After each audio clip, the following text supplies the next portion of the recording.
2017 C300 shares the same chassis as the sedan, but shares no body panels. It looks like a baby S-Class coupe, but achieves a fuel economy well into the mid-20s. It's interesting, Mercedes seems to be borrowing a lot of things nowadays from American car manufacturers. So this is sure to be an interesting and fun review.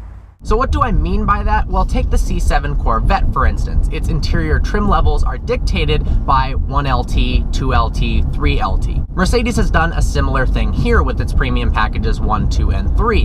No longer do you get this confusing array of dealer-chosen options where you walk in, you like the red C300, but it's got a very confusing mix and match of options. Now, customizable a la carte options are fantastic if you're ordering your car online.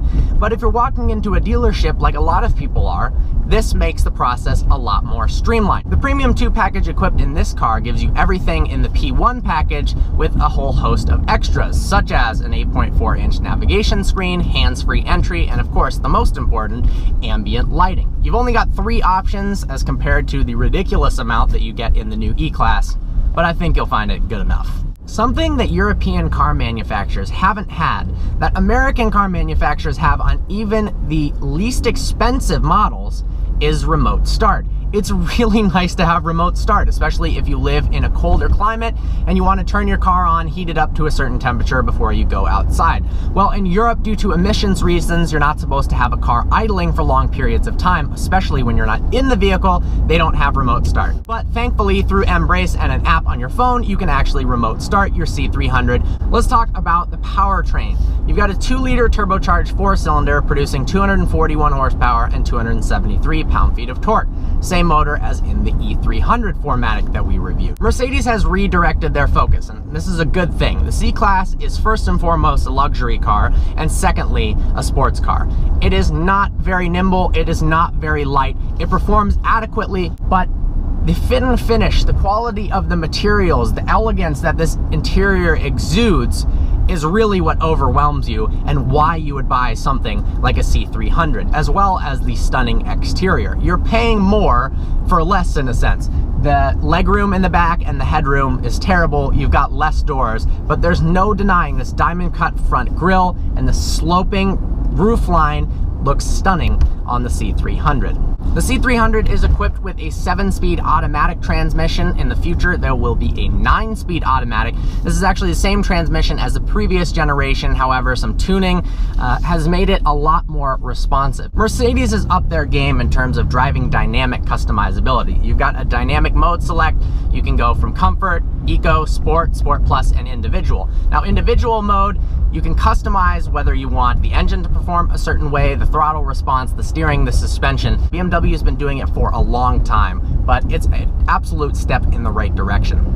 The graphics on the multimedia system in the Mercedes are fantastic. They took stuff from the S-Class, brought it into the C-Class. You've got brilliant graphics, brilliant animations. When you open up the ambient lighting option, you can actually see the polar blue inside of an animated C-Class just like yours. It's little touches like this that make you understand why you're paying the amount that you are for a Mercedes C-Class. $42,000 base price for a coupe is a lot of money, but seriously, it's worth it. The car has 4-wheel independent active suspension, which soaks up bumps very well. You've also got an optional $1,200 Airmatic suspension that is self-leveling, if you need something like that. This car is available in all-wheel drive or not. This is the 4MATIC, so of course it's all-wheel drive. Very, very capable in winter months. I love the layout of the new interior, especially this round one-piece center stack area.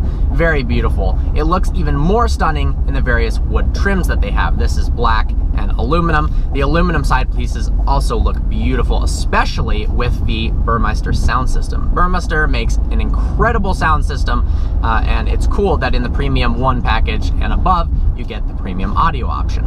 Visibility in the front and through the sides is excellent. Out the back, it's a little more limited because of the sloping roofline. You've got an enormous sunroof right here, which makes the cabin feel more spacious. The car is big. It's a lot bigger than the previous generation. It's wider, longer, and it's a little bit lower as well.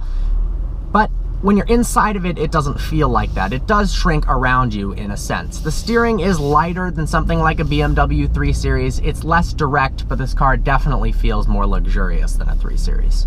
If you want more power in coupe form, you can of course get the C63 AMG. We would love to test one of those in the AMG S trim. It's over 500 horsepower, takes the stunning interior as well as exterior, adds a muscular twist to it, and of course has the power plant that I would prefer.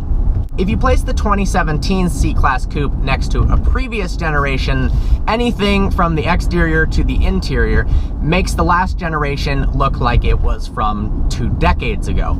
They've advanced so much in terms of just the design language inside and out. It looks more futuristic. It looks better. It's crazy to think that in 2014, the C-Class Coupe, that was a beautiful, very well-designed car, and it was. But then Mercedes just continually ups the game more and more and redefines what you thought that luxury was. Same thing with the current generation S-Class compared to the old one. Why would you get the coupe over the sedan? Well, it doesn't handle any better, so you're purely basing it on looks, which are of course subjective. I like the looks of the C-Class Coupe more than the sedan, and then you have to decide for yourself whether it's worth giving up the legroom and headroom. You really can't fit full-size adults in the back to have those extra looks. To some people, absolutely worth it. Others, not so much. As a summary, here are some of the things I love and hate about the new Mercedes C300 Coupe. First up, I love the way the exterior looks. I also love the way the interior looks. And finally, the quality is just exquisite. In what is their lower end model, of course we've got the CLA below that, it's fantastic, the attention to detail and the quality of the materials they've used. Metal in the air vents, it feels a lot better than a lot of cars that use plastic. Touching any of the buttons, they have a solid click to it. Nothing feels cheap. Everything you touch seems really nice. Things I don't like. This car is in the mid 50,000 range and these seats are MB Text. It is a vinyl material that is essentially faux leather. For a car of this caliber and price, it would be a lot better to actually come with real leather. Second up, it's too bad that they're using a previous generation transmission in the C-Class Coupe. The 7-speed is okay, but I know that Mercedes is capable of a lot better. The transmission in the E-Class was a much better example of what they can do. I know they wanted to get the car released as soon as possible. I assume that is the intention. Maybe it's a bit cheaper to install that in the C-Class Coupe. Of course it is, but it would have been nice to have the new generation 9-speed. Next, the interior legroom in the back and headroom is atrocious. It happens a lot when you convert a 4-door into a 2-door, but this is one of the worst examples. You pretty much can't fit in the back if you're larger than a child.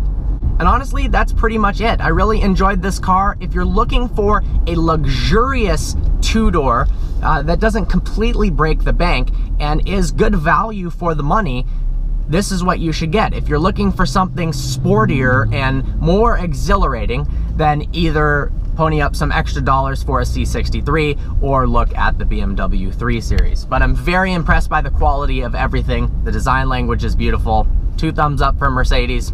Well, I hope you enjoyed this review. Like always, please browse our channel and subscribe. Special thanks to Christopher of Mercedes of Novi for making this review possible. This car is available there now.